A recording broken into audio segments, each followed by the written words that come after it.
Hi, welcome to YoYo TV. సార్వత్రిక ఎన్నికల్లో ఓటమి తర్వాత వైసీపీ పార్టీలో సమీకరణాలు వేగంగా మారుతున్నాయి. పార్టీని వీడాలని బడా నేతలు సైతం చూస్తుంటే పరోక్షంగా ప్రత్యక్షంగా కారణమైన కొంతమంది లీడర్లను మాత్రం పార్టీ అధినేత పక్కన పెడుతున్నారు. వీరిలో కొంతమంది సైలెంట్ మోడ్లోకి వెళ్ళిపోయారు. మరికొంతమంది మాత్రం పార్టీకి రాజీనామా చేసేందుకు రెడీ అవుతున్నారు. వీరిలో మాజీ హోంమంత్రి పేరు ప్రధానంగా వినిపిస్తుంది. వైసీపీ హయాంలో జగన్మోహన్ రెడ్డి తన క్యాబినెట్లో మహిళలకు పెద్దపీట వేశారు. ఏకంగా హోంమంత్రిని వారికి కట్టబెట్టారు.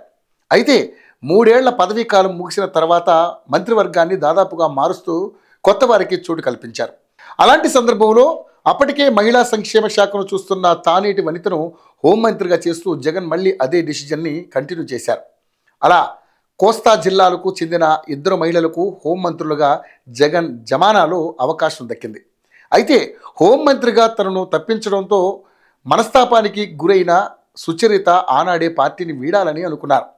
అయితే అనేక బుజ్జగింపులు జరిగిన మీదట ఆమె వైసీపీలో కొనసాగారు. ఇక ఆమె సొంత నియోజకవర్గం పత్తిపాడు నుంచి 2024 ఎన్నికల్లో అక్కడి నుంచి మార్చి జగన్ ఆమెకు తాటికొండ కేటాయించారు. ఇష్టం లేకపోయినా ఆమె అక్కడికి వెళ్ళి పోటీ చేశారు. చివరికి ఓటమి అనుకున్నట్లుగానే వరించింది. ఆ తర్వాత ఆమె సైలెంట్గా ఉన్నారు. ఇటీవల తాను రాజకీయాల నుండి తప్పుకుంటున్నట్లుగా జగన్ను కలిసి స్వయంగా చెప్పారు అని ప్రచారం అయితే జరుగుతోంది. ఆ విధంగా ఆమె వైసీపీకి దూరం అయినట్లే అంటున్నారు. ఇక తాజాగా గోదావరి జిల్లాలకు చెందిన మాజీ హోంమంత్రి తానేటి వనిత కూడా వైసీపీకి దూరం అవుతారనే ప్రచారం జరుగుతుంది. వైసీపీ ఓటమి తర్వాత ఆమె కూడా ఎక్కడా కనిపించడం లేదు. ఆమె మొదట టీడీపీలోనే ఉండేవారు. ఆమె తండ్రి జొన్నకుట్టి బాబాజీరావు 1994 నుంచి 1999 దాకా గోపాలపురం ఎమ్మెల్యేగా టీడీపీ తరపున పనిచేశారు. ఆయన రాజకీయ వారసురాలుగా వచ్చిన తానేటి వనిత 2009లో అదే పార్టీ నుంచి ఎమ్మెల్యేగా గెలిచారు. 2012లో ఆమె టీడీపీతో విభేదించి వైసీపీలోకి వచ్చారు.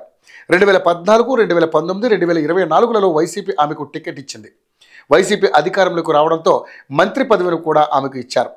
ఆమెను 5 ఏళ్లు మంత్రిగా కొనసాగించారు కూడా. అయినా సరే రాజకీయాల్లో ఇవాళ ఉన్నట్లుగా రేపు ఉండదు. కాబట్టి తన సొంత పార్టీ అయిన టీడీపీ వైపు ఆమె చూస్తున్నారని ప్రచారం అయితే సాగుతోంది.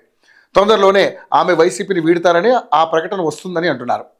అదే జరిగితే వైసీపీ ఎంతో గొప్పగా చెప్పుకునే 2 మహిళా హోంమంత్రులను చేశామన్న నినాదం ఒట్టిపోయేలా వైసీపీకి 2 షాక్ ఇచ్చినట్టే.